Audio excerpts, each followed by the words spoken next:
Hello guys. आप सबका स्वागत है मेरे इस चैनल में।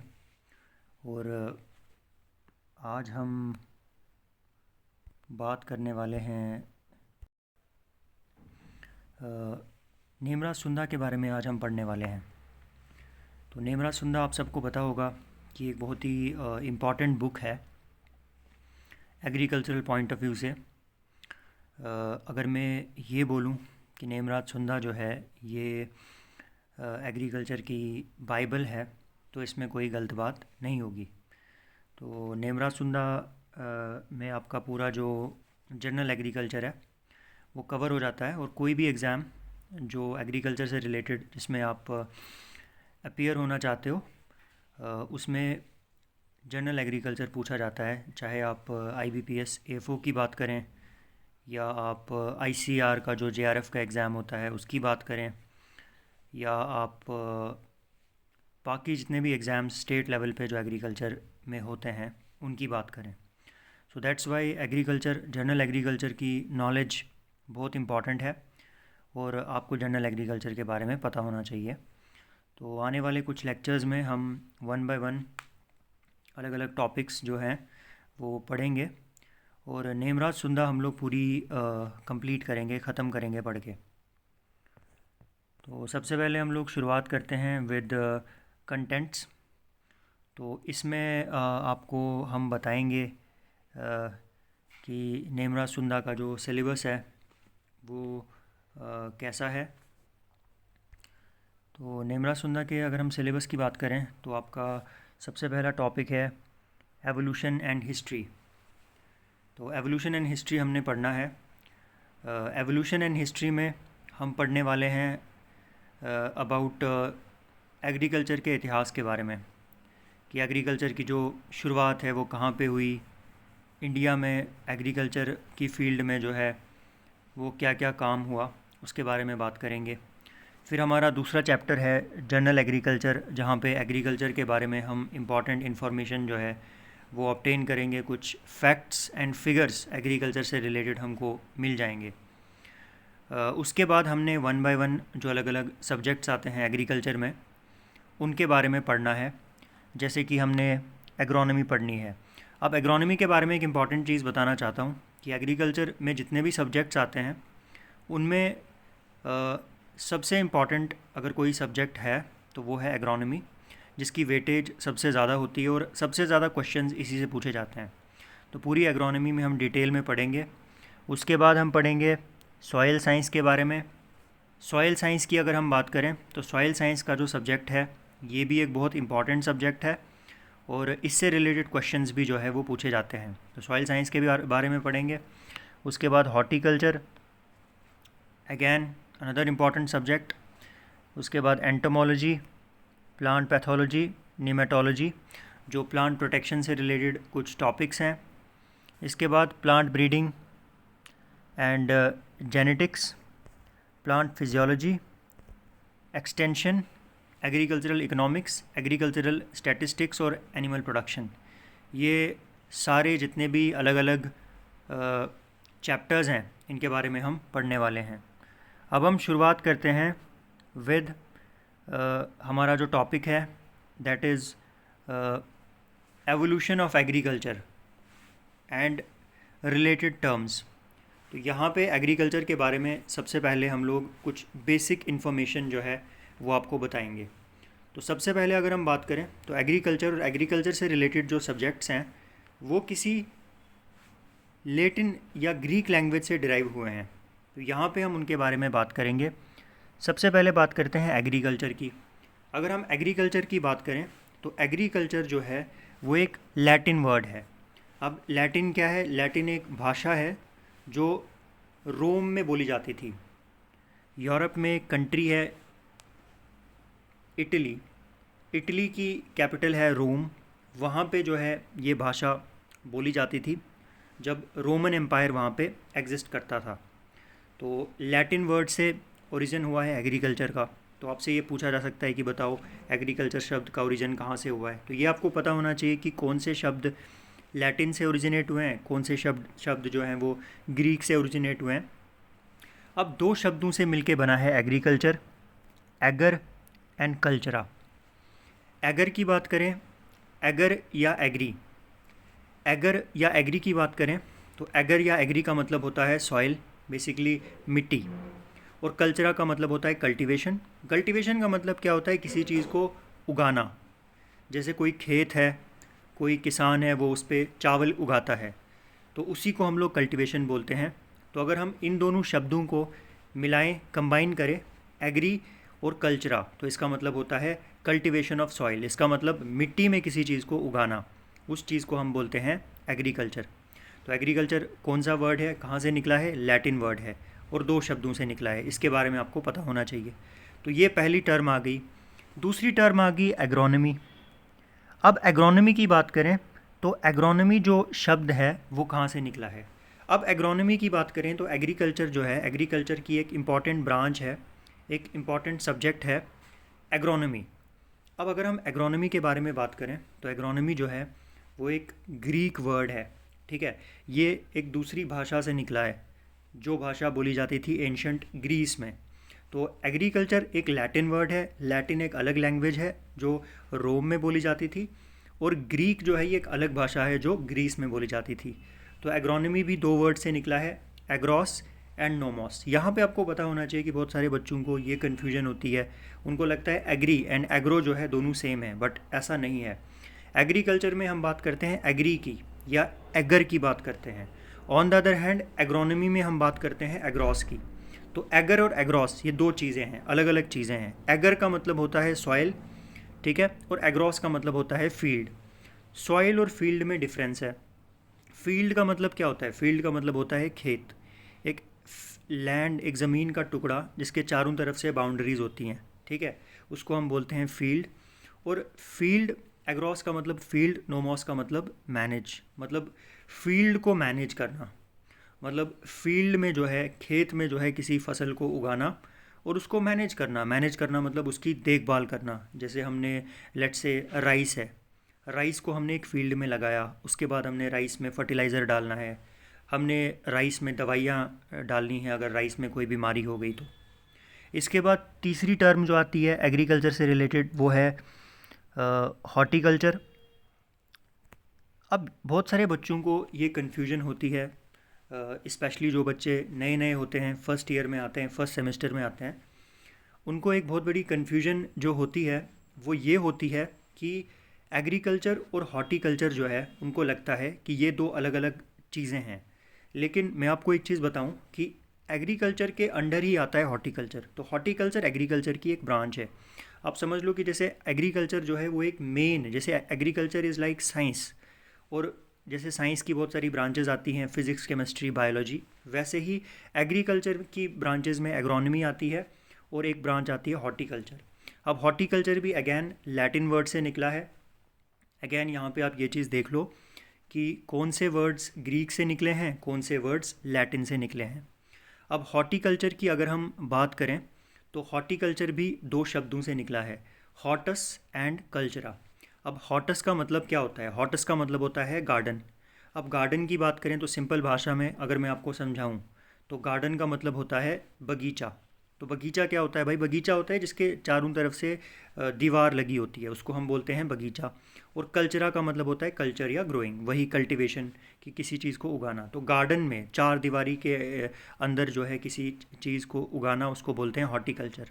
अब हॉर्टिकल्चर में नॉर्मली हम बात करते हैं पेड़ों की, जैसे फ्रूट्स हैं, जैसे लेट्स से सेब है तो सेब का फ्रूट है, ठीक है, तो सेब के पेड़ हमने लगाए हैं बगीचों में, तो वो काम आता है, वो आता है हमारा हॉर्टिकल्चर में। इसके बाद हॉर्टिकल्चर में फर्दर तीन ब्रांचेज आती हैं। सबसे पहली ब्रांच आती है पोमोलॉजी, उसके बाद आता है ओलेरीकल्चर, फिर आता है फ्लोरीकल्चर। सबसे पहले बात करते हैं हम लोग पोमोलॉजी के बारे में।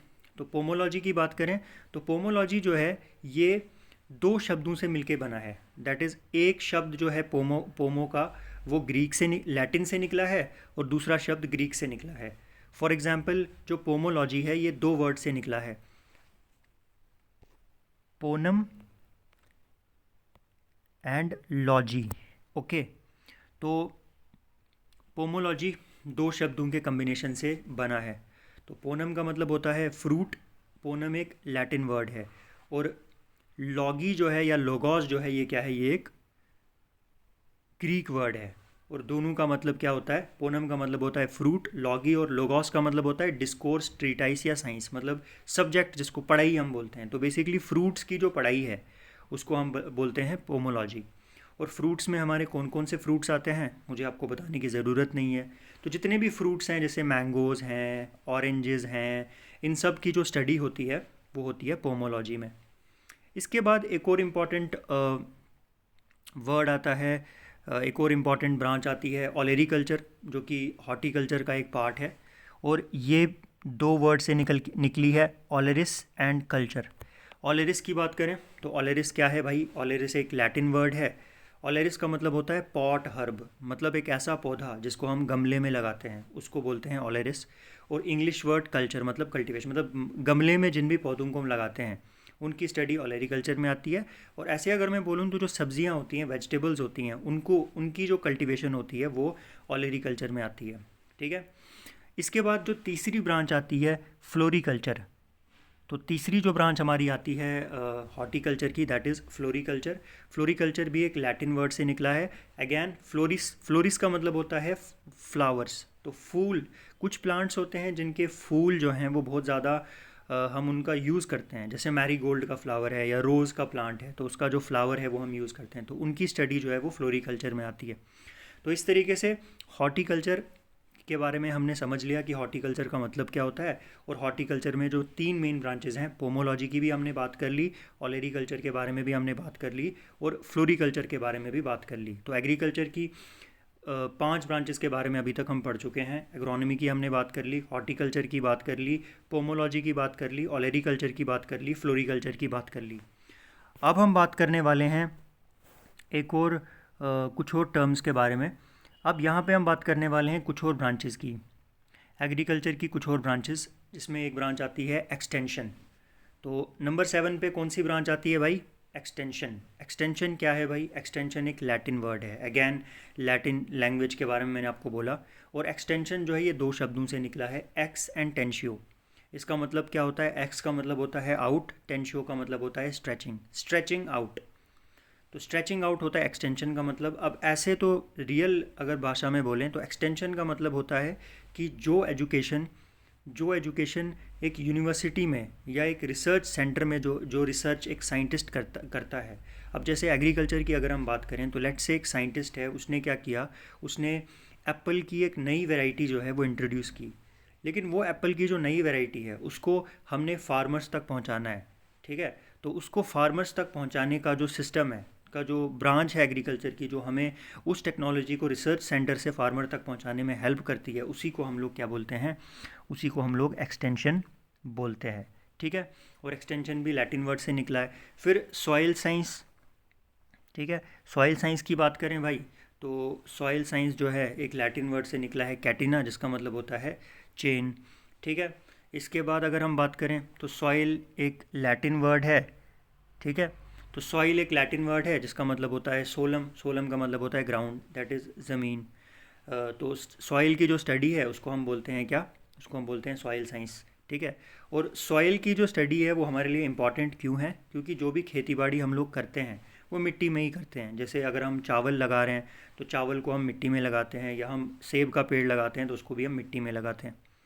फिर कुछ और टर्म्स जैसे मूनसून एक टर्म आती है। मूनसून क्या है भाई, मूनसून बेसिकली एक अरेबिक वर्ड है, अरब अरब जो अरेबिक भाषा है उसका एक शब्द है। और इसको मौसम भी हम लोग बोलते हैं, सीज़न। जैसे अलग अलग मौसम होते हैं ना, जैसे हम बोलते हैं बारिश का सीज़न है या सर्दियों का मौसम है। ठीक है। फिर आता है बायोडायनेमिक्स। बायोडायनेमिक्स की बात करें तो बायोडायनेमिक्स ग्रीक वर्ड बायोस से निकला है और डायनेमिक्स से निकला है। बायोस का मतलब होता है लाइफ, लाइफ मतलब जितने भी लिविंग ऑर्गेनिजम्स हैं, डायनेमिक्स का मतलब एनर्जी। तो लिविंग ऑर्गेनिजम्स की बॉडी में जितनी भी केमिकल रिएक्शंस होती हैं, जो भी एनर्जी जनरेटिंग रिएक्शंस होती हैं, उनको हम स्टडी करते हैं बायोडायनेमिक्स में। जैसे रेस्पिरेशन की हम बात करते हैं। फिर आता है ट्रक गार्डनिंग। तो ये फ्रेंच वर्ड ट्रक से निकला है, टॉर्कियर। इसका मतलब होता है बाटर और एक्सचेंज, चीज़ों का एक्सचेंज करना। ठीक है। That is called as truck gardening. ठीक है। तो ट्रक गार्डनिंग में कुछ नहीं होता है, बल्कि ऐसा होता है कि एक फार्मर्स जो हैं वो क्या करते हैं, वो लेट्स से वेजिटेबल्स प्रोड्यूस करते हैं, उसके बाद वो उनको जो है ट्रक्स के थ्रू जो वो उनका फार्मर्स का लोड होता है उसको शहर में जो है भेजा जाता है और उसको वहाँ पे बेचा जाता है। ठीक है।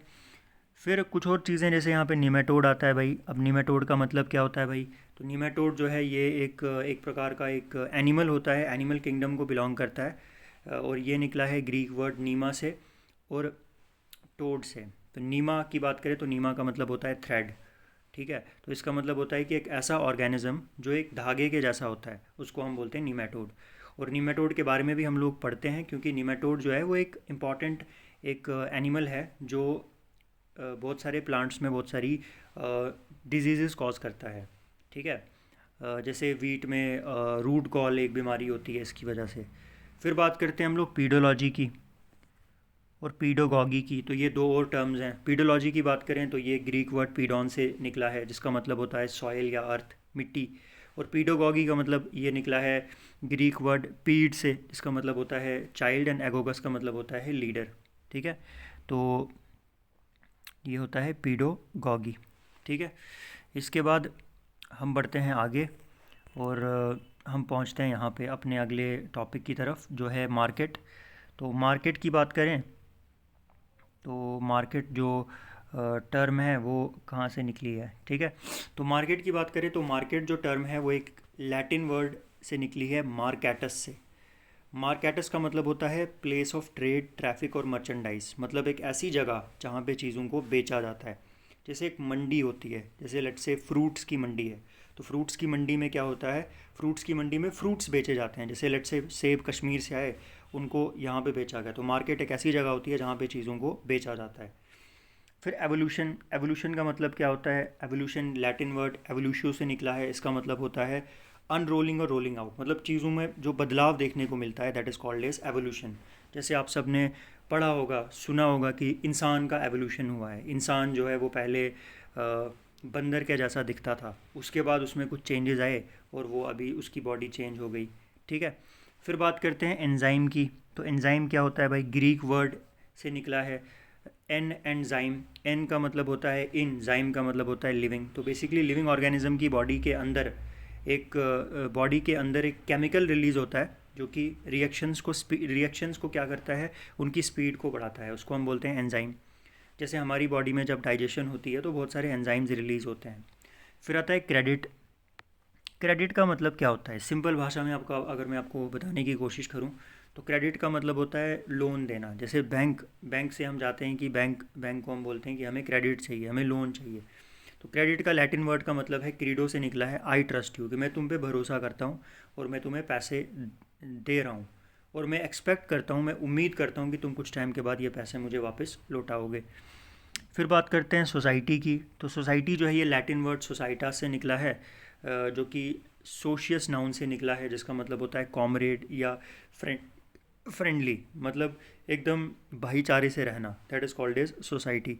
उसके बाद वल्गराइजेशन। वल्गराइज का मतलब क्या होता है? किसी चीज़ को पॉपुलराइज करना। किसी चीज़ की पॉपुलैरिटी जब बढ़ जाती है ना तो हम कहते हैं ये चीज़ वल्गराइज हो गई। उसके बाद सेल की बात करें तो सेल लैटिन वर्ड सेलुला से निकला है। इसका मतलब होता है छोटा सा कंपार्टमेंट। तो छोटा सा जो कंपार्टमेंट होता है उसको हम लोग सेल बोलते हैं। फिर आता है in vivo and in vitro. Latin word in vivo का मतलब लिविंग ऑर्गेनिज्म की बॉडी के अंदर। तो हमारी बॉडी के अंदर जो भी काम होता है दैट इज़ इन वीवो। ठीक है। और इन विट्रो मतलब लैब में। फॉर एग्जांपल आपने इन विट्रो फर्टिलाइजेशन के बारे में पढ़ा होगा। इन विट्रो फर्टिलाइजेशन में क्या होता है कि लैब में जो एम्ब्रियो है उसको प्रोड्यूस करवाया जाता है। फिर हम बात करते हैं प्लास्टिड की। अगर हम प्लास्टिड की बात करें तो प्लास्टिड क्या है भाई? प्लास्टिड निकला है प्लास्टिकास, ग्रीक वर्ड प्लास्टिकास से, जिसका मतलब फॉर्म्ड और मोल्डेड। ठीक है। कोई चीज़ जो मोल्डिंग के बाद बनी है, जिसको हमने एक आकार दिया है। जैसे आटा होता है तो आटे को हम अलग अलग आकार देते हैं। आटे से पास्ता भी बनता है और रोटी भी बनती है। फिर आता है इकोलॉजी। इकोलॉजी की बात करें तो इकोलॉजी दो ग्रीक वर्ड से निकला है। ऑइकॉस्ट, इसका मतलब होता है हाउस और डेलिंग। मतलब एक ऐसी जगह जहाँ पे कोई इंसान रहता है। जैसे एक गिलहरी है तो गिलहरी जो है वो क्या करती है? वो एक सुराख जो होता है उसमें रहती है। ठीक है। तो वो उसकी जगह है जहाँ पे वो रहती है। लोगोस का मतलब स्टडी। तो बेसिकली लिविंग ऑर्गेनिजम्स कहाँ रहते हैं उसकी स्टडी को हम बोलते हैं इकोलॉजी। जैसे जो कुछ जानवर हैं जो जंगल में रहते हैं। ठीक है। ऊंट जो है वो रेगिस्तान में पाया जाता है। फिर आता है एंटोमोलॉजी।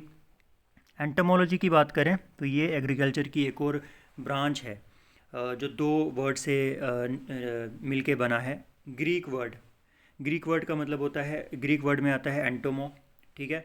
अब एंटोमो का की बात करें तो एंटोमो का मतलब होता है इंसेक्ट, ठीक है।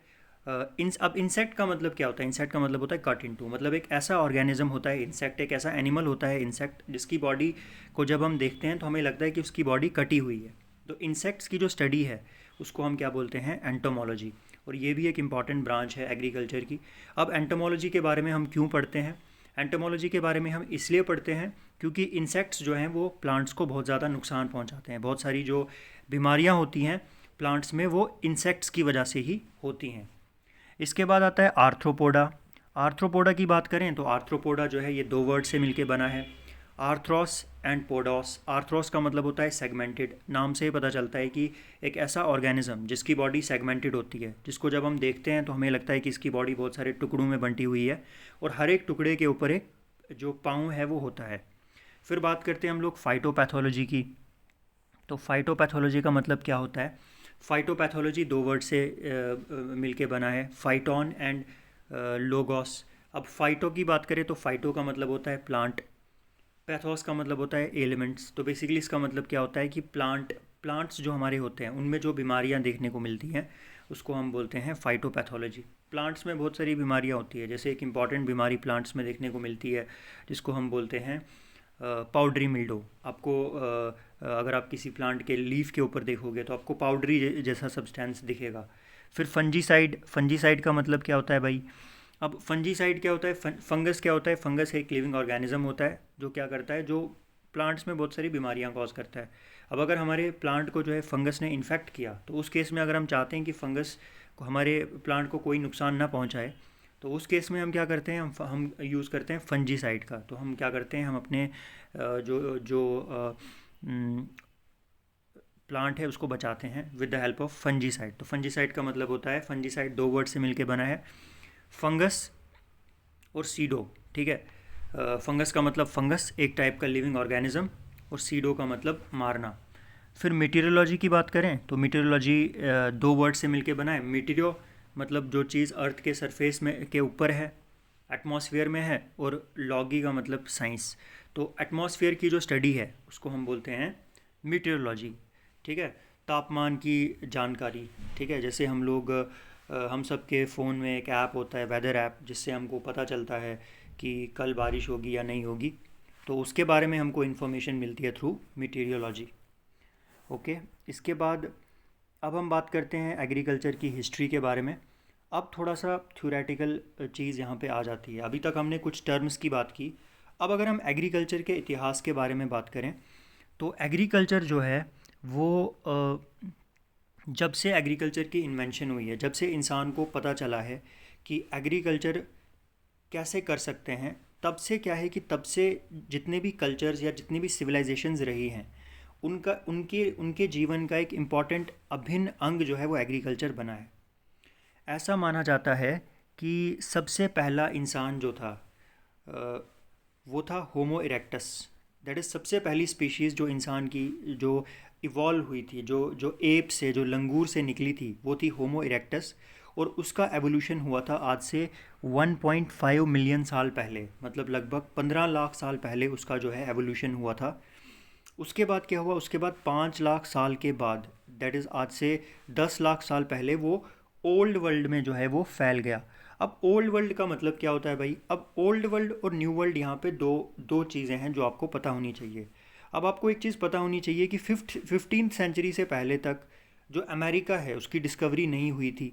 तो north America, south America, Australia की कोई नॉलेज जो है वो लोगों के पास नहीं थी। तो ये जितने भी कंटिनेंट्स हैं जिनकी डिस्कवरी 15th सेंचुरी के बाद हुई है, जिनकी डिस्कवरी जब कोलंबस ने अमेरिका को डिस्कवर किया उनके बाद हुई है, उसको हम बोलते हैं ओल्ड वर्ल्ड, ठीक है। और ओल्ड वर्ल्ड में क्या हुआ? ओल्ड वर्ल्ड में जो है लगभग 10 लाख साल पहले जो होमो इरेक्टस है वो क्या है, वो पूरे ओल्ड वर्ल्ड में फैल गया। और ओल्ड वर्ल्ड में वो कहाँ कहाँ फैला? ओल्ड वर्ल्ड में पहले वो ट्रॉपिकल रीजन में फैला। अब ट्रॉपिकल रीजन क्या होता है? ट्रॉपिकल रीजन वो रीजन होता है जो इक्वेटर के ऊपर और इक्वेटर के नीचे होता है। मतलब आप समझ लो कि अफ्रीका में और एशिया में जो है वो फैला। उसके बाद वो टेम्परेट रीजन में, उसके बाद वो यूरोप में जो है वो पहुंचा। और मॉडर्न मैन का एवोल्यूशन कैसे हुआ? पहले 15 लाख साल पहले जो है मॉडर्न मैन का एवोल्यूशन मंकी से हुआ था 15 लाख साल पहले। उसके बाद क्या हुआ? उसके बाद 15 लाख साल पहले जावा मैन आया, होमो इरेक्टस। उसके बाद क्रो मैग्नॉन मैन आया। और उसके बाद आज का जो मैन है, दैट इज़ जो हमारी स्पीशी है, जिसको हम होमो सेपियंस बोलते हैं, हमारा एवोल्यूशन आज से 2,500 साल पहले हुआ। दैट इज़ 2.5 लाख साल पहले हमारा एवोल्यूशन जो है वो हुआ।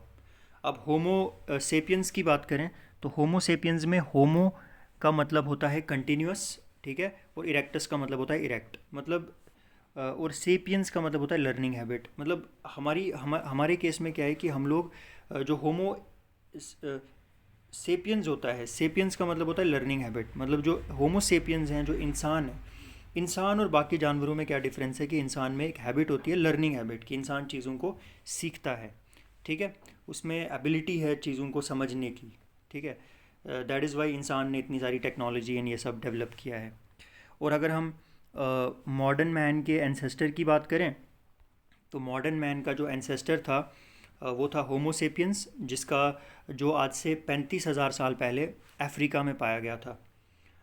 और ये जो होमो सेपियंस था जो आज से 35,000 साल पहले अफ्रीका में पाया गया था, ये बाकी के जो जानवर थे उनसे डिफरेंट था, क्योंकि इसका सबसे पहले तो इसका जो ब्रेन था वो बहुत बड़ा था, ठीक है। तो इसका ब्रेन बहुत बड़ा था, इसके टीथ जो थे वो बहुत छोटे थे, और इसकी चिन भी छोटी थी, इसमें इंटेलिजेंस थी, ठीक है। दैट इज़ ये इंटेलिजेंट था, ये डिसीजंस ले सकता था, और ये टूल्स बना सकता था, ये पत्थर के औजार बना सकता था जिसके थ्रू ये शिकार कर सकता था। और होमोजीनस जो है वो उन्होंने लगभग 500,000 साल पहले उन्होंने आग को कंट्रोल करना सीखा। दैट इज़ आग की जो डिस्कवरी है वो कब हुई थी? आज से 5 लाख साल पहले। उससे पहले इंसान को आग के बारे में कोई नॉलेज नहीं थी।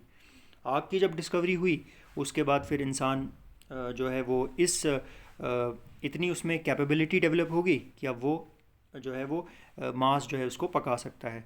तो होमोसेपियंस की डेवलपमेंट कैसे हुई अगर हम उसके बारे में बात करें तो यहाँ पे अब देखो, सबसे पहले तो इंसान जो है उसका ब्रेन डेवलप हुआ, उसकी इंटेलिजेंस बढ़ी, ठीक है, ब्रेन का साइज़ बढ़ गया। उसके बाद क्या हुआ कि इंसान जो है उसने टूल्स बनाना सीखा, उसने औजार बनाना सीखा। उसने पहले जो टूल्स बनाए वो रॉक के बनाए, स्टोन के बनाए, पत्थर के टूल्स बनाए। आपने स्टोन एज का सुना होगा नाम, ठीक है।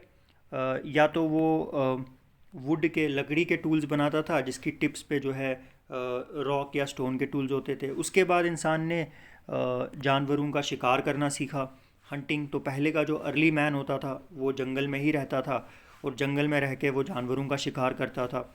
उसके बाद आग की डिस्कवरी हुई और आदमी जो है उसने फायर को, आग के ऊपर जो है वो मीट को कुक करना शुरू किया। उसके बाद आदमी ने जो है डोमेस्टिकेशन ऑफ डॉग स्टार्ट की, कुत्ते को पालना शुरू किया। सबसे पहला जानवर जिसको इंसान ने पाला था वो डॉग था। उसके बाद इंसान की डॉग जो है वो शिकार में हेल्प करने लगा।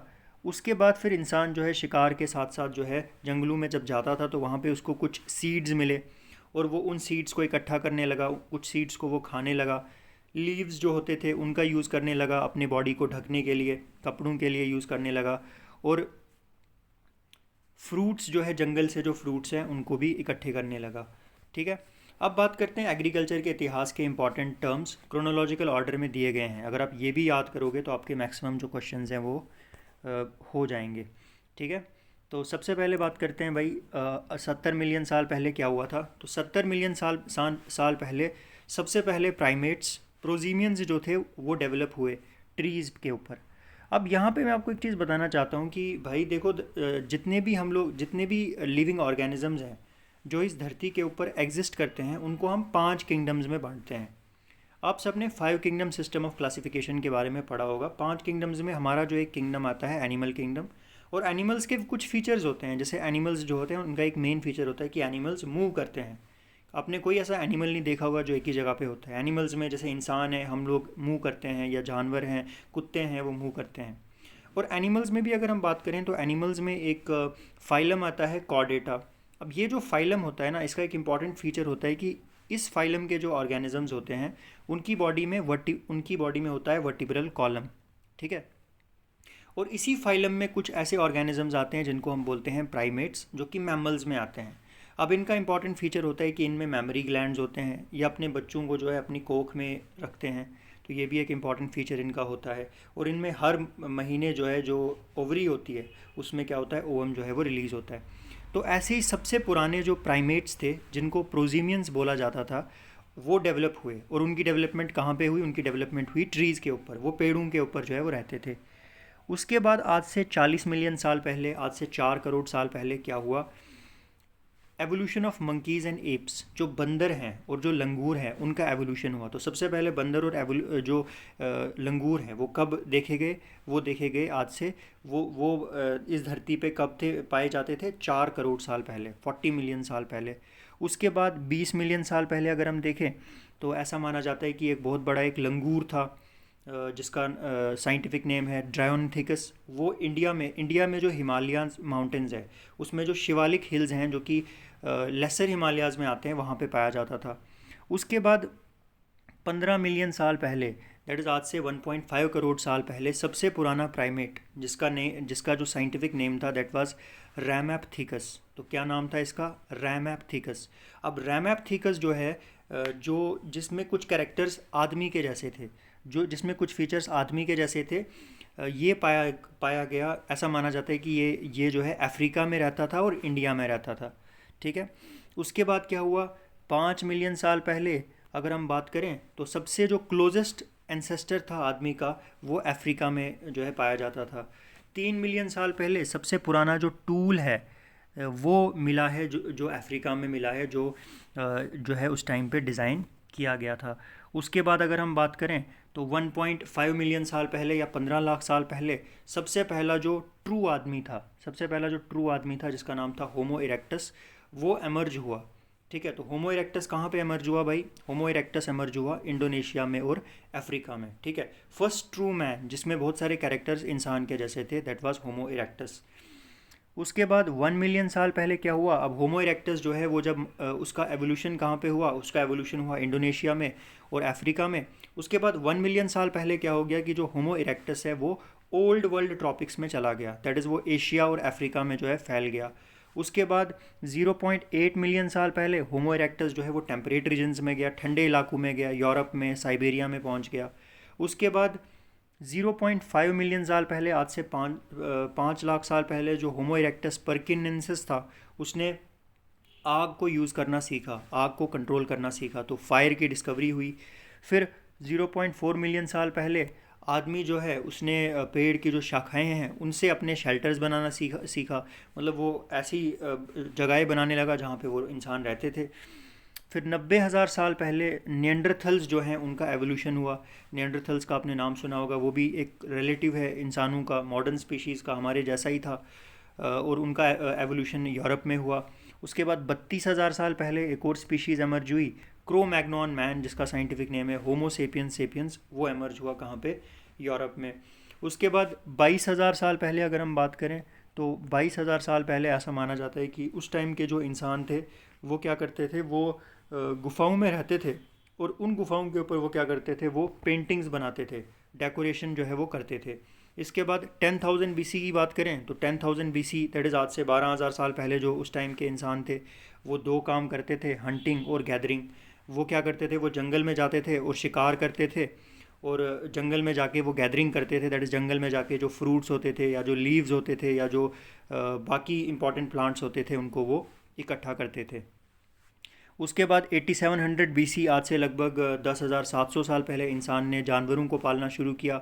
और एक इम्पॉर्टेंट जानवर जिसको इंसान ने पाला था दैट वाज शीप। तो शीप, भेड़ जो होता है जिसको मीट के लिए भी यूज़ करते हैं, इसके अलावा उसको वूल के लिए भी यूज़ करते हैं, उसकी डोमेस्टिकेशन जो है ये स्टार्ट हुई थी। फिर 7700 BC में इंसान ने गोट को पालना शुरू किया, गोट की डोमेस्टिकेशन जो है वो स्टार्ट की। उसके बाद 7500 BC में क्रॉप्स की कल्टीवेशन। तो सबसे पहले जो खेती बाड़ी है, एग्रीकल्चर है, अब हम एग्रीकल्चर ही पढ़ रहे हैं तो हमें एग्रीकल्चर का पता होना चाहिए। तो एग्रीकल्चर की शुरुआत आपसे पूछा जा सकता है कि हाँ भाई बताओ एग्रीकल्चर की शुरुआत कब हुई थी? तो एग्रीकल्चर की शुरुआत कब हुई थी? 7500 BC में। आज से लगभग 9500 साल पहले एग्रीकल्चर की कल्टीवेशन स्टार्ट हुई थी।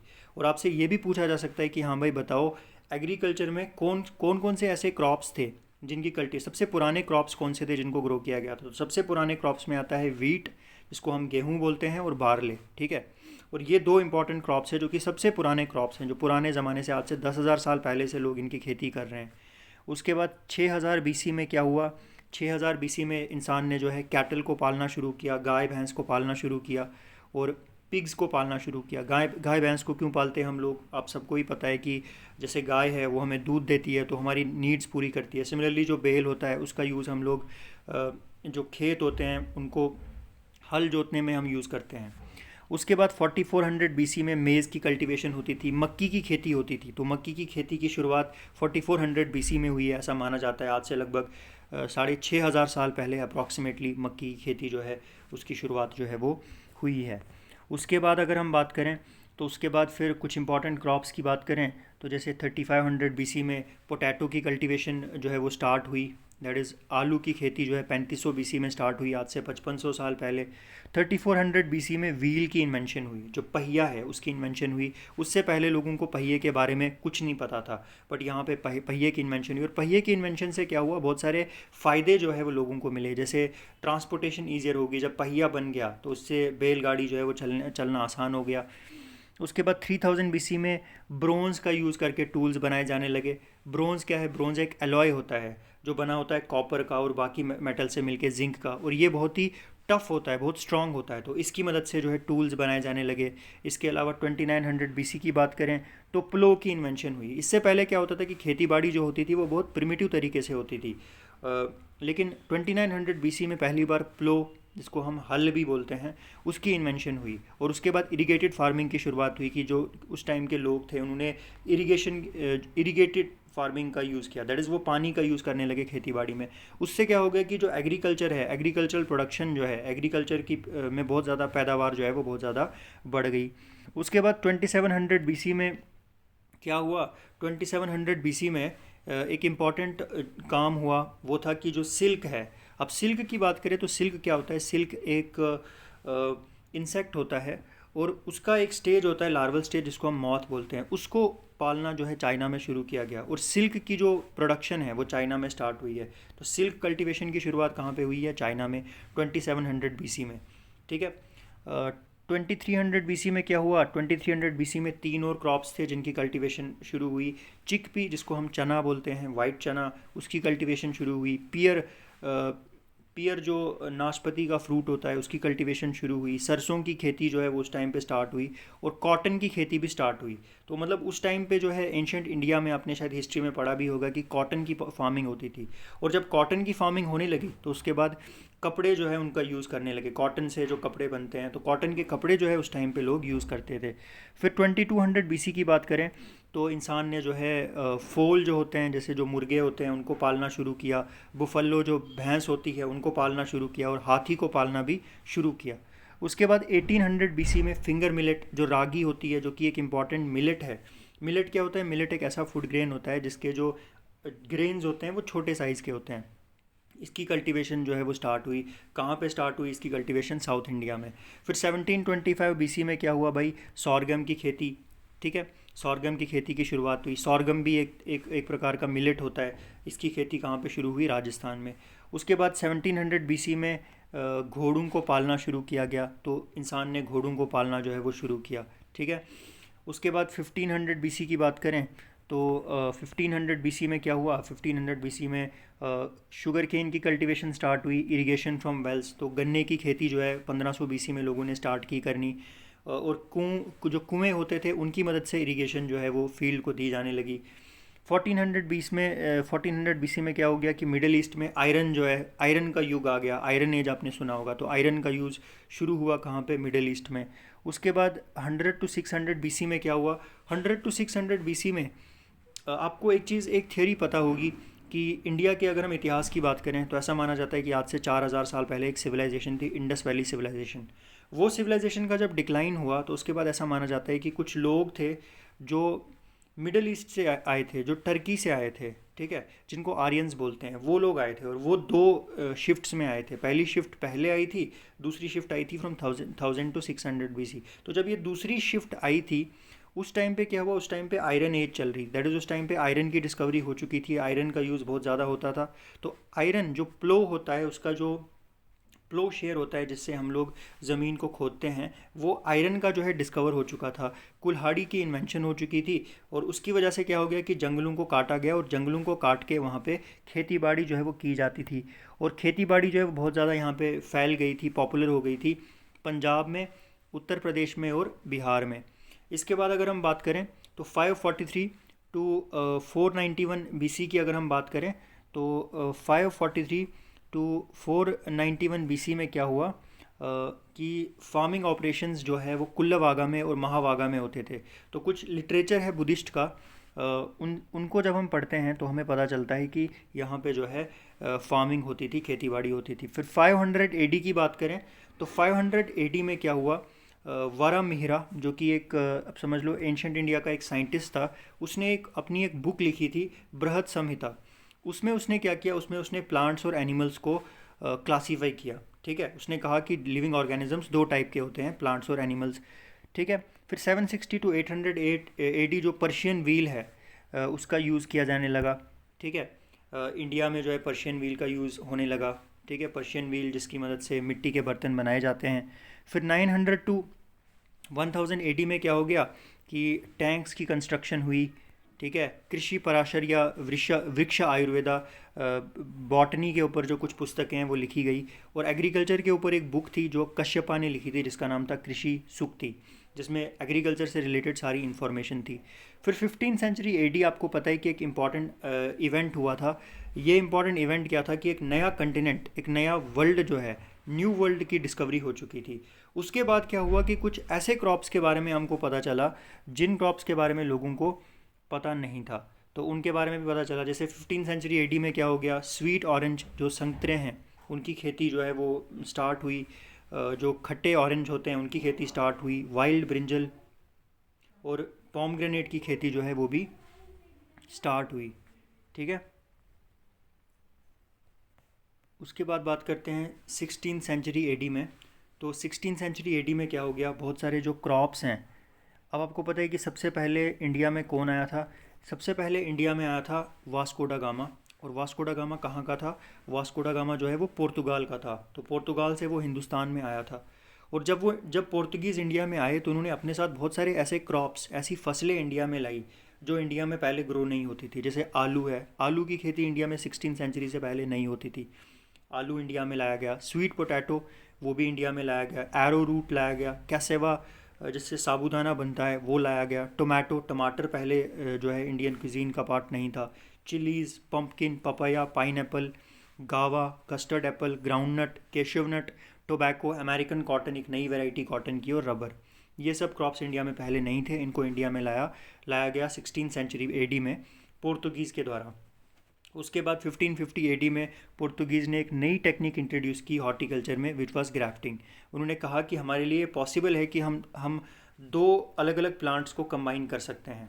ठीक है, उसके बाद 1795 AD में क्या हो गया, 1795 AD में जो लेफ्टिनेंट विलियम फ्रेज़र था उसने एक बुक पब्लिश की, फ्लोरा इंडिया। और उसने क्या किया, उसने एक फार्म जो है, जो फार्म इस्टेब्लिश किया गया था बिहार में। तो बिहार में एक जगह है पूसा, वहाँ पे एक फार्म की शुरुआत की गई थी। और वो जो फार्म है वहाँ पे क्या होता था कि हॉर्सेज़ की ब्रीडिंग होती थी, हॉर्सेज़ की नई वैरायटीज़ को डेवलप करते थे। तो वो एक पहला फार्म डेवलप किया गया था 1895 में। इसके बाद अगर हम बात करें तो इसके बाद 1820 में क्या हुआ, 1820 में GL ब्लेन जो है उसने वेस्टर्न जमुना कैनाल बनाया। तो वेस्टर्न जमुना कैनाल की बात करें, यहाँ पे स्पेलिंग गलत है, it's basically nothing but Jamuna canal है ये। ठीक है, तो GL ब्लेन ने क्या किया, उसने वेस्टर्न जमुना कैनाल जो है वो बनाई। ठीक है, उससे क्या हो गया कि जो यमुना है, यमुना का जो वेस्ट किनारा है उस पर कैनाल बनाई, नहर बनाई गई, जिससे क्या हो गया कि ताकि फार्मिंग जो है वो आसानी से हो सके। उसके बाद 1824 AD में क्या हो गया कि एक जर्नल पब्लिश किया गया, एक बुक पब्लिश की गई एग्रीकल्चर एंड हॉर्टिकल्चर से रिलेटेड। फिर 1865 AD में क्या हो गया, 1865 AD में एक फैमिन आया। फैमिन का मतलब क्या होता है? फैमिन का मतलब होता है अकाल पड़ना। तो एक अकाल पड़ गया बंगाल में और उड़ीसा में। मतलब अकाल पड़ना का मतलब कि जब बारिश होती ही नहीं है, जिसकी वजह से फसलें पूरी तरीके से बर्बाद हो जाती हैं, और लगभग 15 लाख लोग जो है उनकी मौत हो गई थी इस टाइम पे। तो ये एक बहुत एक ख़तरनाक फैमिन था। उसके बाद 1868-69 में एक और फैमिन जो है वो आया। उसके बाद 1871 में क्या हुआ? 1871 में सबसे पहले एक डिपार्टमेंट जो है वो इस्टेब्लिश किया अंग्रेज़ों ने, अंग्रेज़ सरकार ने, क्योंकि उस टाइम पे इंडिया में ब्रिटिश रूल था। उन्होंने एक डिपार्टमेंट इस्टेब्लिश किया, department of revenue agriculture and commerce, जिसको DRAC भी बोलते हैं। तो ये एक डिपार्टमेंट उन्होंने इस्टेब्लिश किया। उसके बाद 1874 AD में एक और फैमिन जो है वो बिहार में आया। उसके बाद 1875 में इंडियन मीटेरोलॉजिकल डिपार्टमेंट की जो इस्टेब्लिशमेंट है, जो स्थापना है, वो की गई पुणे महाराष्ट्र में। अब यहाँ पे कुछ इंपॉर्टेंट टर्म्स आ जाती हैं, कुछ इंपॉर्टेंट चीज़ें आ जाती हैं। जैसे आपसे पूछा जा सकता है कि बताओ department of revenue agriculture and commerce की इस्टेब्लिशमेंट कब हुई थी? 1871 में हुई थी। उसके बाद इंडियन मीटेरोलॉजिकल डिपार्टमेंट की इस्टेब्लिशमेंट कब हुई थी? 1875 में। कहाँ हुई थी? पुणे में। उसके बाद 1876 AD में एक फैमिन आया मद्रास एंड बॉम्बे प्रेसिडेंसीज़ में। फिर 1877 में एक और फैमिन आया पंजाब और सेंट्रल प्रोविंस में, लगभग 10 लाख लोग जो है वो मर गए। उसके बाद क्या हो गया? उसके बाद एग्रीकल्चर में हायर एजुकेशन जो है उसको शुरू किया गया कोयम्बतूर में। उसके बाद 1880 में, क्योंकि उस टाइम पे क्या हो रहा था कि इंडिया में बहुत सारे फैमिन्स आ रहे थे, बारिश बहुत कम पड़ती थी, फार्मर्स को बहुत ज़्यादा नुकसान होता था। तो उसके बाद जो है, जो अंग्रेज़ थे उस टाइम पे, वो बहुत ज़्यादा चिंतित थे। उन्होंने क्या किया? उन्होंने एक कमीशन अपॉइंट किया कि ये कमीशन हमने अपॉइंट किया है, और इस कमीशन की रिस्पॉन्सिबिलिटी क्या है कि जो इंडिया में फैमिन आ रहा है उसको हमने देखना है कि वो क्यों आ रहा है, क्या किस किस वजह से आ रहा है। उसके बाद 1881 में क्या हो गया कि इंडिया ने जो इंडियन गवर्नमेंट है, पहले क्या होता था कि पहले एक जो डिपार्टमेंट होता था रेवेन्यू एंड एग्रीकल्चर का, वो सिर्फ अब समझ लो जैसे सेंटर में होता था। बाद में 1881 में प्रोविंसेस का अपना एक डिपार्टमेंट जो है वो उस टाइम पे बनाया गया। उसके बाद 1882 AD में क्या हो गया कि एक वेटनरी कॉलेज की स्थापना की गई लाहौर में। वेटनरी कॉलेज मतलब जो एनिमल्स होते हैं, डोमेस्टिक एनिमल्स, उनकी स्टडी। तो उसकी इस्टेब्लिशमेंट कहाँ हुई? लाहौर में। और ये अभी कहाँ पे है? पाकिस्तान में। तो आपसे पूछा जा सकता है कि बताओ इंडिया का सबसे पहला वेटनरी कॉलेज कौन सा था? तो वो यही कॉलेज था जो लाहौर में था। फिर 1890 AD में क्या हो गया भाई? एग्रीकल्चर में जो हायर एजुकेशन है उसकी शुरुआत हुई पुणे में। उसके बाद 1891 AD में क्या हो गया? डॉक्टर जे वोल्कर ने एक रिपोर्ट पब्लिश की कि कैसे हम इंडियन एग्रीकल्चर को इम्प्रूव कर सकते हैं। 1892 AD में क्या हो गया कि एग्रीकल्चरल केमिस्ट और असिस्टेंट केमिस्ट जो है उनको अपॉइंट किया गया, ताकि वो एग्रीकल्चर से रिलेटेड जो रिसर्च और टीचिंग होती है उसको देख सके। फिर 1889 900 में एक और फैमाइन आया था, ठीक है, एक और अकाल आया था जिसको चापानिया काल भी बोलते थे। फिर 1900 AD में फॉरेस्ट रिसर्च इंस्टीट्यूट की जो है इस्टेब्लिशमेंट जो है वो की गई, ठीक है। तो ये आपसे पूछा जा सकता है कि बताओ फॉरेस्ट रिसर्च इंस्टीट्यूट की इस्टेब्लिशमेंट कब हुई थी? 1900 AD में। उसके बाद 1901 से लेके 1905 तक क्या हुआ भाई? बहुत सारे कॉलेजेस बनाए गए, एग्रीकल्चर कॉलेजेस बनाए गए। कहाँ कहाँ पे? पुणे में, कानपुर में, साबौर में, नागपुर में, लियालपुर में और कोयम्बटूर में। ये अलग अलग शहर थे हिंदुस्तान के जहाँ पे कॉलेजेस बनाए गए। फिर 1901 AD में फर्स्ट इमिग्रेशन कमीशन जो है वो इस्टेब्लिश किया गया था। उसके बाद मॉडल विलेज का कंसेप्ट डैनियल हैमिल्टन ने दिया। उसके बाद 1903 AD में क्या हो गया? एक एंटोमोलॉजिस्ट को अपॉइंट किया गया। एंटोमोलॉजिस्ट का मतलब कि एक ऐसा इंसान जो स्टडी करे कि जो इंसेक्ट्स हैं, क्योंकि उस टाइम पे क्या हो रहा था कि जो कीड़े थे ना, वो फसलों को बहुत ज़्यादा नुकसान पहुंचा रहे थे। तो उसकी वजह से किसानों का बहुत नुकसान होता था। तो कैसे इस नुकसान को कम किया जाए, उसको स्टडी करने के लिए एंटोमोलॉजिस्ट जो है उनको नियुक्त किया गया। फिर 1905 AD में, अब ये एक बहुत इंपॉर्टेंट पॉइंट है और ये आप अच्छे से इसको नोट कर लो, बिकॉज यहाँ पे इससे रिलेटेड क्वेश्चंस आपसे पूछे जा सकते हैं। सबसे पहले कि एक इंस्टीट्यूट जो है वो सेटअप किया गया। इंस्टीट्यूट का नाम क्या था? उस टाइम पे इंस्टीट्यूट का नाम था imperial agricultural research institute, IARI।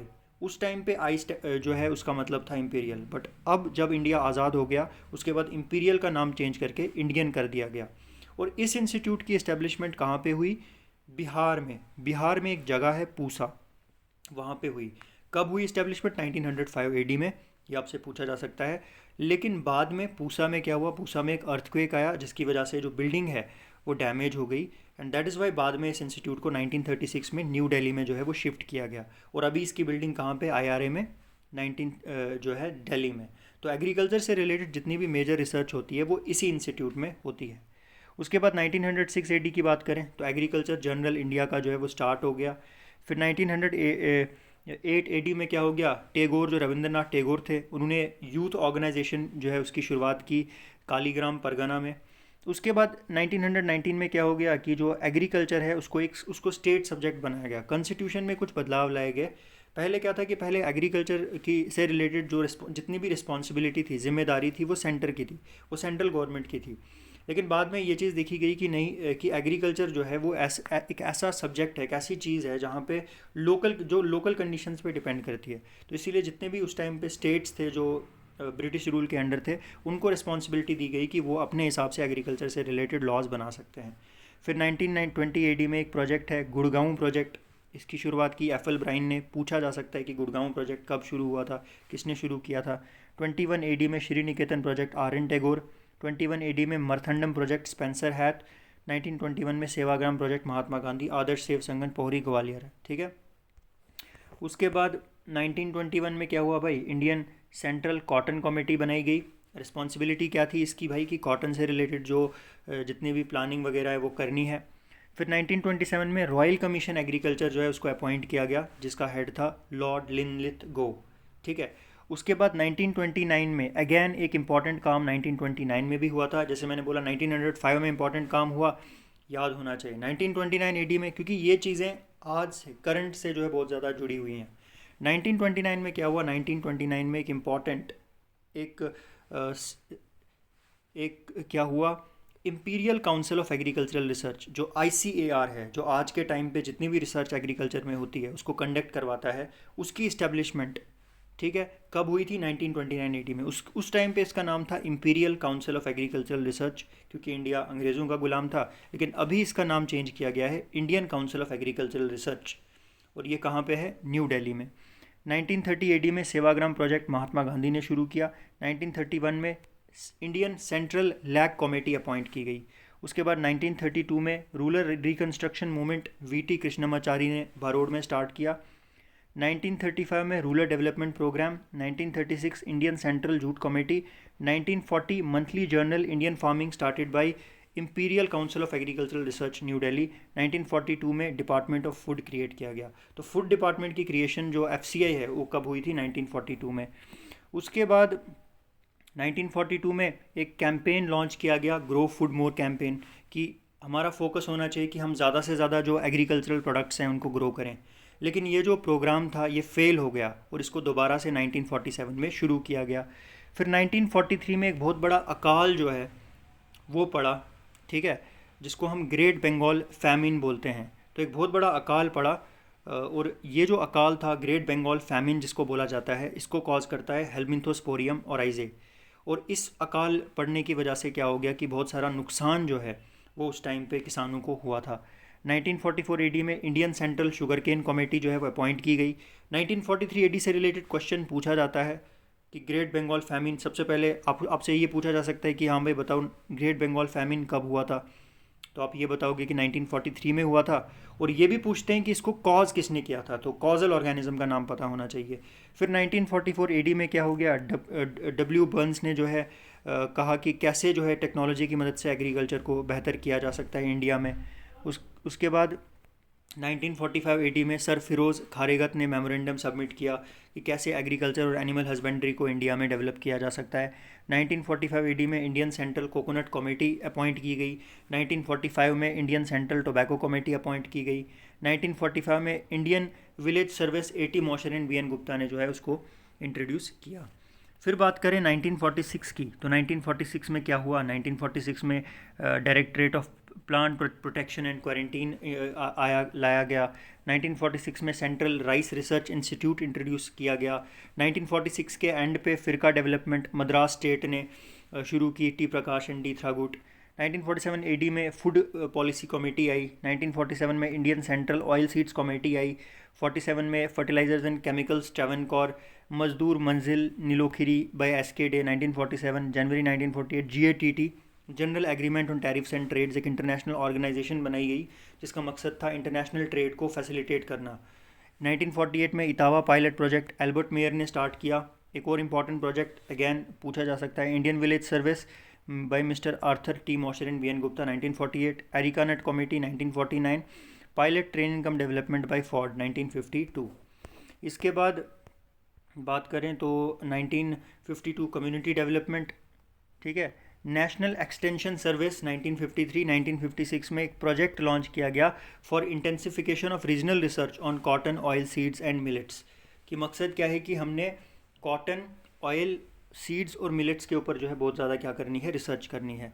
उसके बाद 1957 में क्या हो गया कि एक प्रोजेक्ट जो है वो लॉन्च किया गया। प्रोजेक्ट था मेज़ की इम्प्रूवमेंट के ऊपर, और ये प्रोजेक्ट पूरे इंडिया में, मतलब इसका मकसद क्या होगा कि पूरे मेज़ के ऊपर जो है हमने रिसर्च करनी है। फिर 1958 में डीम्ड यूनिवर्सिटी का स्टेटस IRA को दिया गया under UGC act 1958। Deemed university मतलब एक समझ लो कि एक ऐसी यूनिवर्सिटी जो ऑटोनोमस होती है, जो अपने डिसीजंस खुद ले सकती है। फिर 1958 में spices and cashewnut committee introduce की गई। 1958 में NAFED, national agricultural cooperative marketing federation बनाया गया। मकसद क्या था कि जो कोऑपरेटिव मूवमेंट जो है उसको बढ़ावा दिया जाए। अक्टूबर 1959 में पंचायती राज, डेमोक्रेटिक डिसेंट्रलाइजेशन, पंचायती राज को इंट्रोड्यूस किया गया। अगेन ये एक इम्पॉर्टेंट चीज़ है, आपको पता होना चाहिए भाई। पंचायती राज जिसको डेमोक्रेटिक डिसेंट्रलाइजेशन बोलते हैं, दैट इज़ जो पावर है उसको गांव तक पहुंचाना है, उसकी जो शुरुआत है वो कब हुई थी? अक्टूबर 1959 में। Is again I told you very important topic, इसके बारे में पता होना चाहिए, क्वेश्चन पूछा जाता है। और ये सिस्टम किसने इंट्रोड्यूस किया था? बलवंत रॉय मेहता ने। और इसको इनाग्रेट किया था जवाहरलाल नेहरू ने 2 अक्टूबर 1959 को नागौर डिस्ट्रिक्ट राजस्थान में, ठीक है। तो ये पूरी इन्फॉर्मेशन, हु इनिशिएटेड इट, किसने इंट्रोड्यूस किया? बलवंत रॉय मेहता ने। इनाग्रेट किसने किया? नेहरू ने। कब किया? 1959 में। और कहाँ पे किया ये भी बहुत इंपॉर्टेंट है। फिर 1960 की बात करें तो 1960 में एक पहली एग्रीकल्चरल यूनिवर्सिटी जो कि लैंड ग्रांट सिस्टम के पैटर्न पे बनाई गई USA में, ठीक है, जिनको लैंड जो है वो लैंड ग्रांट मिली थी। उसके बाद वो यूनिवर्सिटी बनाई गई पंतनगर में। तो पंतनगर में यूनिवर्सिटी जो है वो बनाई गई, ठीक है, लैंड ग्रांट पैटर्न। तो ये आपसे पूछा जा सकता है कि बताओ लैंड ग्रांट पैटर्न पे जो यूनिवर्सिटी बनी है सबसे पहली, वो कौन सी है इंडिया में? That is Pantnagar. 1960 में एक और प्रोजेक्ट की शुरुआत हुई, IADP, intensive agriculture district programme. मकसद क्या था कि अलग अलग डिस्ट्रिक्ट्स पे फोकस करना है, उनकी प्रोडक्शन बढ़ानी है। 1963 AD में नेशनल सीड कॉरपोरेशन बनाया गया। मकसद क्या है कि भाई सीड से रिलेटेड जो भी डिसीजन लेना है, जो भी रिसर्च करनी है, वो यही करेगा। 1964 national demonstration. March 1964 intensive agriculture area programme. 1964 intensive cattle development project. 65 national demonstration programme. 1965 ACRI पर स्टार्ट किए गए बाकी क्रॉप्स के ऊपर, ऑल इंडिया में जो रिसर्च होगी। 66 में अलग अलग रिसर्च इंस्टीट्यूट्स को ICR के अंडर लाया गया। उसके बाद एक इम्पॉर्टेंट इवेंट जो हुआ था यहाँ पे, जिसके बारे में अगेन आपसे पूछा जा सकता है। 1966 में, 67 में वो था ग्रीन रेवोल्यूशन। ग्रीन रेवोल्यूशन में क्या हुआ कि इंडिया में, आपको पता होना चाहिए कि 66-67 में क्या था कि एक ऐसी सिचुएशन आ गई थी इंडिया में जहाँ पे इंडिया में जो क्रॉप्स हैं उनकी प्रोडक्शन बहुत कम होती थी। इंडिया इतने कम क्रॉप्स को प्रोड्यूस करता था कि इंडिया जो अपनी पूरी मैक्सिमम जो अपनी ज़रूरतें हैं उनको फुलफ़िल करने के लिए वो बाहर की कंट्रीज़ पे डिपेंडेंट था, जैसे रशिया पे या अमेरिका पे। तो अमेरिका से जो है इंडिया वीट जो है उसको इंपोर्ट करता था। तो इंडिया की हालत बहुत ख़राब थी। बहुत सारी जो हमारी पॉपुलेशन थी उनके पास 3 वक्त की रोटी भी नहीं थी, बहुत सारे लोग गरीब थे। तो उस सिचुएशन से डील करने के लिए क्या हुआ, 1967 में एक इम्पॉर्टेंट इवेंट इंडिया में आया जिसको हम बोलते हैं ग्रीन रेवोल्यूशन, जिसमें MS स्वामीनाथन जी का रोल जो है वो बहुत इंपॉर्टेंट था। तो इस रेवोल्यूशन में क्या हुआ, इस रेवोल्यूशन में उन्होंने राइस और वीट 2 क्रॉप्स पे फोकस किया। और राइस के केस में क्या किया, राइस के केस में उन्होंने जो हाई यील्डिंग वेराइटीज़ हैं राइस की वो इंट्रोड्यूस की, वो लाई।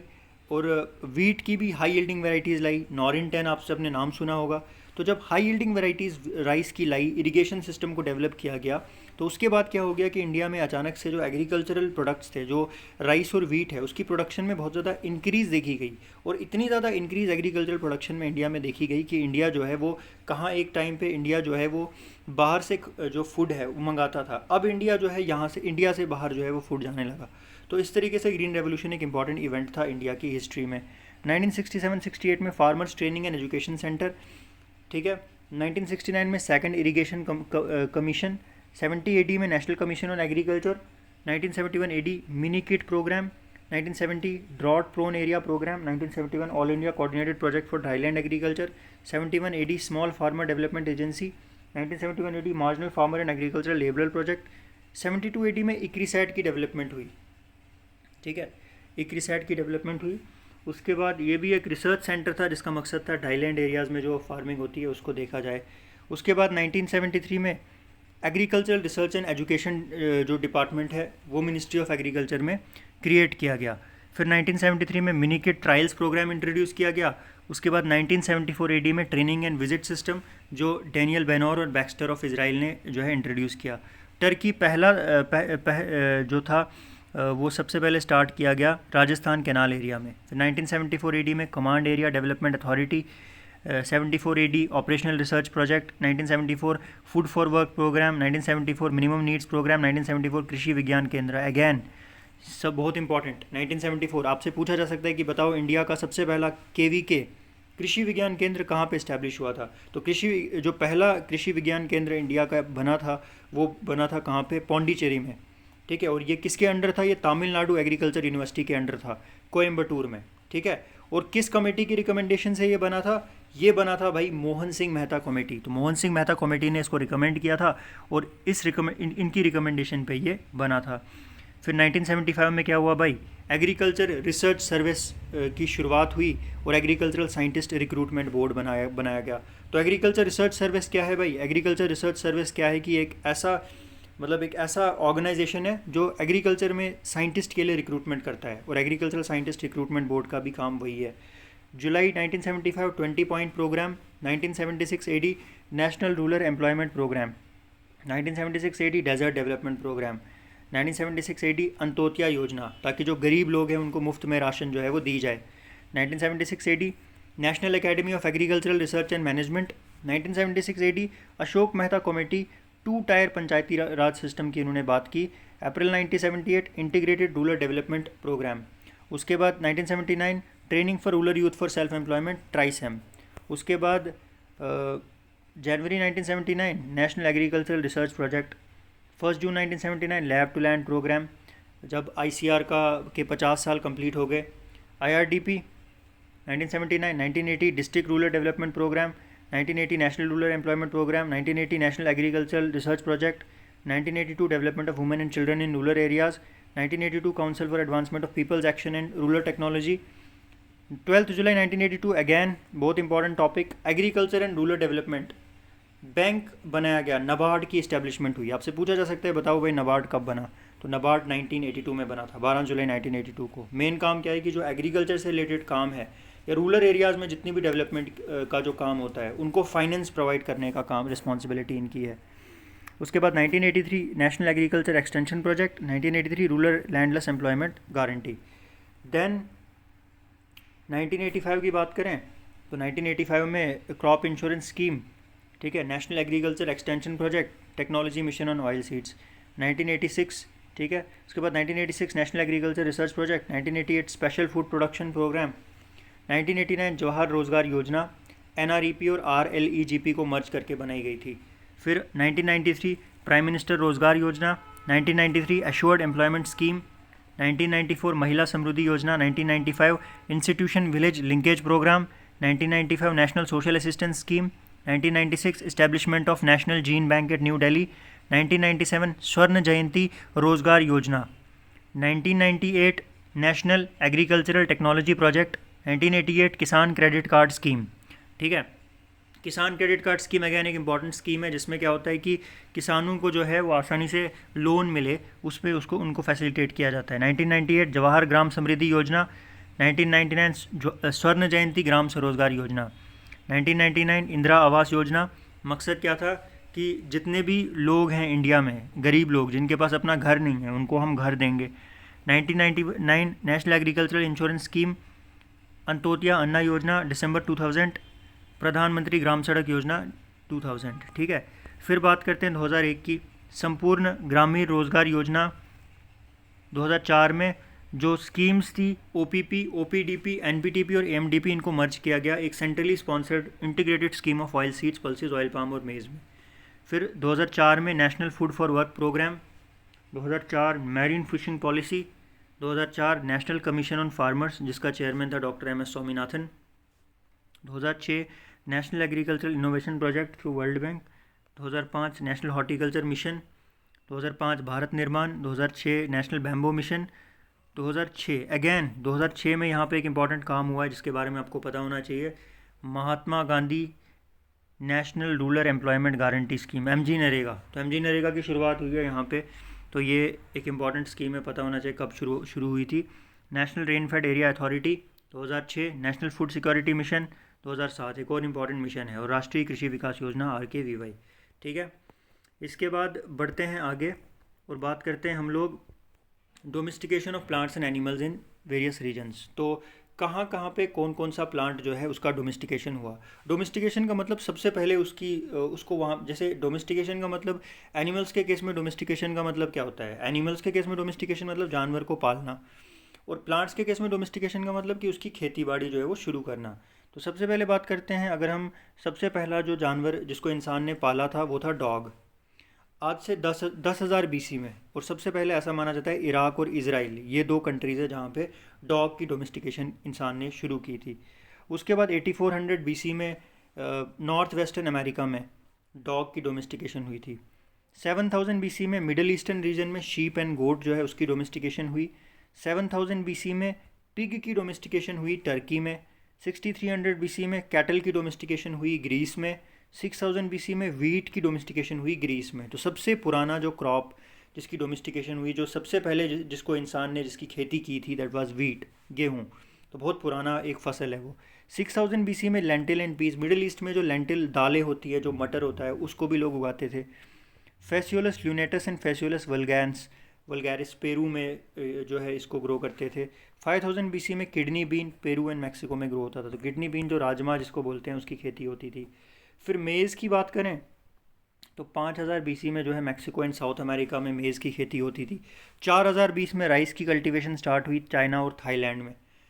3000 BC में cotton Africa and India. 3000 BC horse southern Russian Turkestan में सबसे पहले घोड़े को जो है पाला गया। प्लोइंग की शुरुआत Latin America and old world में 3000 BC में हुई। बुफलो को पाला गया 2500 BC में साउथ ईस्टर्न एशिया में।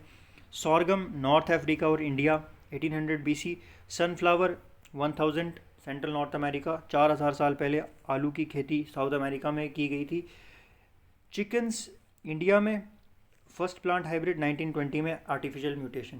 ठीक है, अब यहाँ पे बात करें तो यहाँ पे कुछ ऑर्गेनाइजेशंस की बात करें। अब एग्रीकल्चर से रिलेटेड यहाँ पे कुछ इंपॉर्टेंट इन्फॉर्मेशन आपको दूंगा। तो सबसे पहले तो 1928 में क्या हुआ, तो 1928 में क्या हुआ कि एक कमीशन बनाया गया, रॉयल कमीशन ऑन एग्रीकल्चर। और इस कमीशन का जो हेड था वो था लॉर्ड लिनलिथ गाउ। उसने क्या किया, उसने रिकमेंड किया कि हम क्या करेंगे कि हम एक इंस्टीट्यूट बनाएंगे। उसने कहा कि हम क्या करेंगे, हम एक काउंसिल बनाएंगे, एक कमेटी बनाएंगे, imperial council of agricultural research.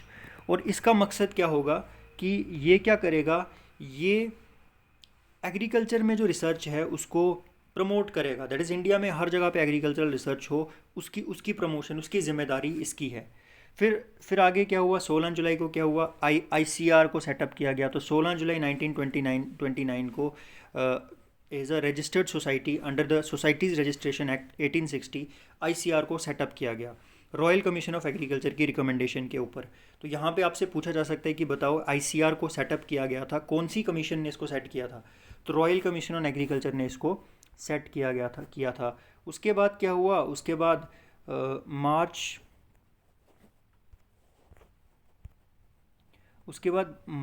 1946 में क्या हुआ, मार्च 1946 में जब जोगिंदर सिंह प्रेसिडेंट था, तो उस टाइम पे ये डिसीजन लिया गया कि जो ICR का I है, जिसका जो विच स्टैंड्स फॉर इम्पीरियल, उसको चेंज किया जाएगा टू इंडियन, और इसका नाम चेंज किया गया to Indian council of agricultural research. उसके बाद 1963 में एग्रीकल्चरल रिव्यू टीम, जिसका हेड था डॉक्टर मार्लन W पार्कर, उसको अपॉइंट किया गया। फिर 1965 में क्या हुआ, एक पॉलिसी जो है वो बनाई गई कि एक एग्रीकल्चरल साइंटिस्ट को हम अपॉइंट करेंगे as the chief executive of ICAR। ठीक है, जिसको हम डायरेक्टर जनरल की उपाधि देंगे। मतलब ICR का जो हेड होगा वो कोई दूसरा कोई ऑफिसर नहीं होगा, कोई IS ऑफिसर नहीं होगा, वो एक एग्रीकल्चरल साइंटिस्ट होगा। डॉक्टर BP पाल फर्स्ट डीजी बने आईसीआर के 1965 में। तो अगेन बहुत इंपॉर्टेंट चीज़ है, डॉक्टर बीपी पाल पहले डीजी बने आईसीआर के। तो पूछा जा सकता है कि who was the first director general of ICR? Doctor BP Pal. अभी के आईसीआर के जो जनरल हैं, जो एमएल जाट हैं, उनके बारे में भी आपको पता होना चाहिए। ये भी आपसे पूछ सकते हैं कि अभी के करंट के डीजी कौन है। उसके बाद 1966 में आईसीआर को बनाया गया एक ऑटोनोमस ऑर्गेनाइजेशन। इनको कहा गया कि भाई आपको हम फुल फ्रीडम देते हैं, आपको सरकार कुछ नहीं बोलेगी, आपकी रिस्पॉन्सिबिलिटी, आपको जो सही लगता है वो करो। फिर जून 1972 में क्या हुआ कि गजेंद्र गढ़कर कमेटी बनाई गई। उनमें देखा गया कि कैसे हम लोग इसमें रिक्रूटमेंट करें आईसीआर में, उसके बारे में बात की गई। फिर 1973 में क्या हुआ, 1973 में department of agricultural research and education create किया गया ministry of food and agriculture में। फिर 1 जून 1973 को एग्रीकल्चरल साइंटिस्ट रिक्रूटमेंट बोर्ड बनाया गया 1 नवंबर 1973 को, कि एक इंडिपेंडेंट एजेंसी है, रिक्रूटमेंट एजेंसी है, गजेंद्र गढ़कर कमेटी की रिकमेंडेशन पे बनाया गया। तो ये भी आपसे पूछा जा सकता है कि बताओ कि जो ASRB है वो कब बनाया गया था। इसके बाद कुछ एग्रीकल्चरल रिसर्च इंस्टीट्यूट्स की बात करें तो रिसर्च इंस्टीट्यूट्स में 1905 में एग्रीकल्चरल रिसर्च इंस्टीट्यूट बनाया गया था। कहाँ पे बना था? पूसा, बिहार में। उस टाइम पे इंडिया का वाइसरॉय कौन था? Lord Curzon. पहले वेस्ट बंगाल में था। तो 9 लाख रुपए का जो 9 लाख रुपए जो थे वो अमेरिकन फिलिप ने जो है डोनेट किए थे। फिर 1911 में इसका नाम चेंज करके imperial Indian agricultural research institute रखा गया। 1923 में ये जो इंस्टीट्यूट है ये डिप्लोमा ऑफ एसोसिएटशिप देने लगा। फिर एक अर्थक्वेक आया जिसकी वजह से पूसा बिहार की बिल्डिंग डैमेज हो गई। फिर इसको पूसा रोड में जो है न्यू दिल्ली में शिफ्ट किया गया। उसके बाद पहला डायरेक्टर इस इंस्टीट्यूट का कौन बना? इंडिया का Indian Vishwanath. Diploma of associateship जो MSc के बराबर था वो देने लगे। अब नाम चेंज हो गया to Indian agricultural research institute, और डीम्ड यूनिवर्सिटी का दर्जा इसको 1958 में मिला। ठीक है, तो ये है भाई इंडिया का एग्रीकल्चर। अब इसके बाद एग्रीकल्चर के बाद अगर हम बात करें तो कुछ और इम्पॉर्टेंट टर्म्स हम पढ़ेंगे, बट अभी हमने जितना पढ़ा है उतना काफ़ी है। तो इस तरीके से हमारा जो एग्रीकल्चर है उसका जो इंट्रोडक्टरी पार्ट है वो फिनिश हो चुका है। होपफुली आपको ये चीज़ समझ आ गई होगी। अब इसके आगे हम लोग कल कंटिन्यू करेंगे। इसके बाद जो अगला टॉपिक है जनरल एग्रीकल्चर का वो हम पढ़ेंगे। तो अगर आपको ये वीडियो अच्छा लगा होगा तो इस वीडियो को आप ज़रूर लाइक करें, कमेंट करें, शेयर करें, चैनल को सब्सक्राइब करें, ताकि एग्रीकल्चर से रिलेटेड सारी इन्फॉर्मेशन जो है वो आपको यहाँ पे मिल जाए। Okay, thank you, best of luck to all of you.